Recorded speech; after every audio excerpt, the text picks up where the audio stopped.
Hello everyone, and before we move ahead, let us quickly recap what we discussed in part 1. In the previous video, we talked about the definition of cancer, the difference between benign and malignant tumor, and the basic classification of cancer based on the tissue of the origin. We also understood key terms like carcinoma, sarcoma, glioma, melanoma, leukemia, and myeloma. With that foundation in place, let us now continue our discussion with risk factor involved in cancer. So now let us move to the risk factor associated with cancer. Broadly, cancer risk comes from two major sources, hereditary factors and environmental factors. So we'll focus on the hereditary component. Certain cancers, such as breast cancer, colon cancer, ovarian cancer, are often seen in families. These are called familial cancer.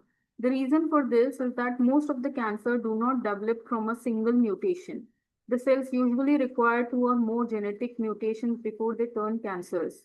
In some families, individuals may already inherit one mutated gene in their genome, and this means they start life with genetic disadvantage and only a few additional changes are needed to cause cancer. This inherited susceptibility increases their overall risk, but it does not guarantee that cancer will occur. It simply makes the body more vulnerable. You will also see a small text box on the slide which discusses the definition of mutation. So, a theoretical definition of mutation is a change in the DNA sequence of an organism. Okay, so hereditary risk factors are about the genetic background we are born with and how that influences cancer development later in life.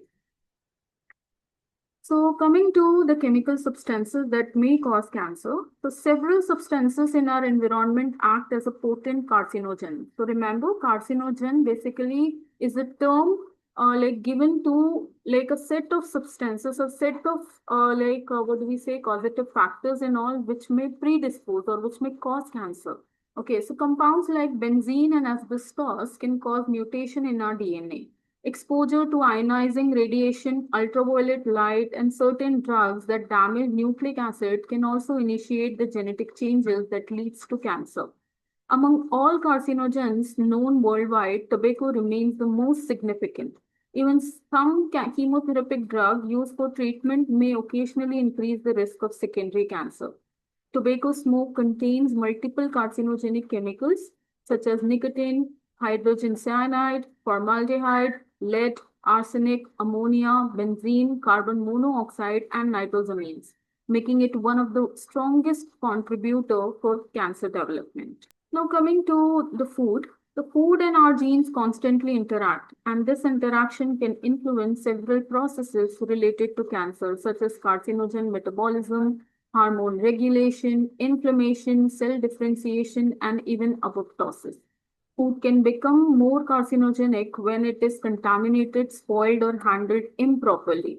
Some microorganisms also produce toxins that damage cells and tissues, increasing cancer risk.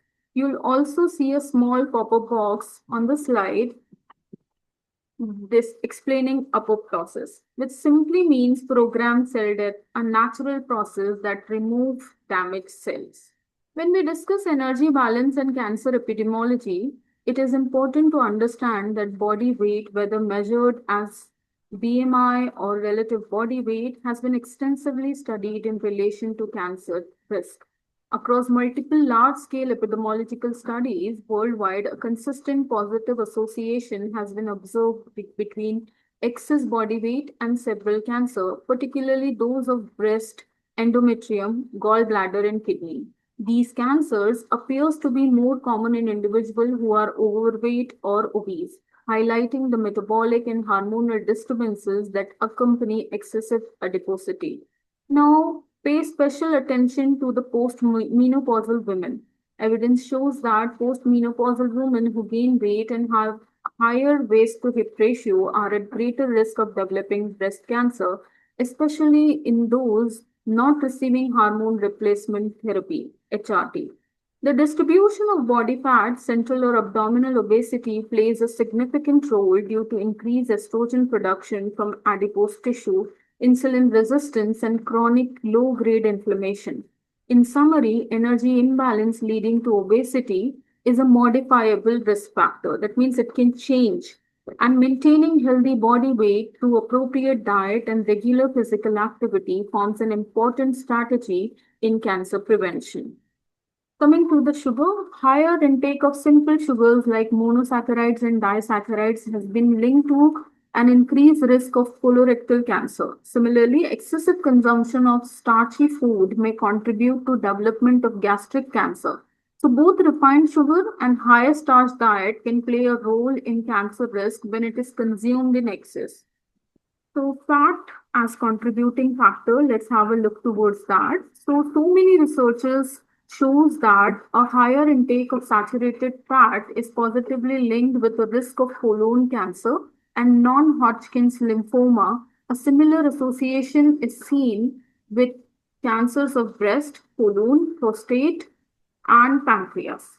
Importantly, this relationship exists independent of total energy provided by fat, meaning the type of fat matters more than just the calories. Now, this particular box explains the difference between Hodgkin's lymphoma and non-Hodgkin's lymphoma, both of which involves abnormal growth of lymphocytes in body's immune system.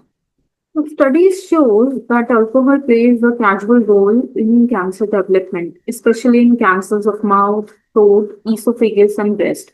Alcohol has stronger impact on tissue that come into direct contact with it during consumption, and it acts synergistically with tobacco, increasing the overall cancer risk. Long-term alcohol can also damage liver, and this damage can often precedes the development of liver cancer. Discussing the role of viruses, so hepatitis B virus is one of the strongest risk factors for primary liver cancer, especially hepatocellular carcinoma. Chronic HBV infection causes ongoing inflammation in the liver, leading to repeated cell damage and repair. This increases the chances of mutation. HBV can also insert its genetic material into liver cell DNA, disrupting normal growth. Over time, chronic infection may progress to cirrhosis, further raising the risk of liver cancer. Stress has significant impact on our immune function. Prolonged stress can affect the thymus gland where T lymphocytes mature. When the thymus shrink or become less active under chronic stress, the body's ability to recognize and destroy abnormal cell is reduced. Stress also activates HPA axis, the hypothalamus, pituitary gland, and adrenal cortex. This leads to sustained release of cortisol, a hormone that is in excess suppresses immune responses.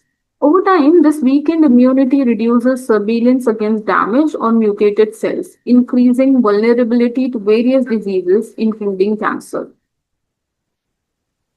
Age is one of the strongest risk factors of cancer. As we grow older, our cells undergo repeated cycles of division, repair, and exposure to environmental factors. Naturally, the chances of accumulating genetic mutations increases.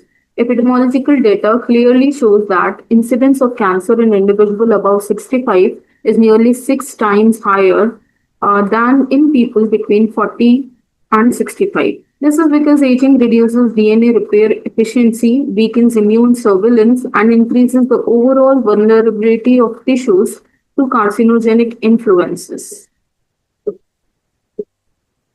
Regular physical activity plays a significant protective role against several cancers. Studies consistently show that men and women who engage in routine, vigorous exercise have noticeably lower risk of developing colon cancer.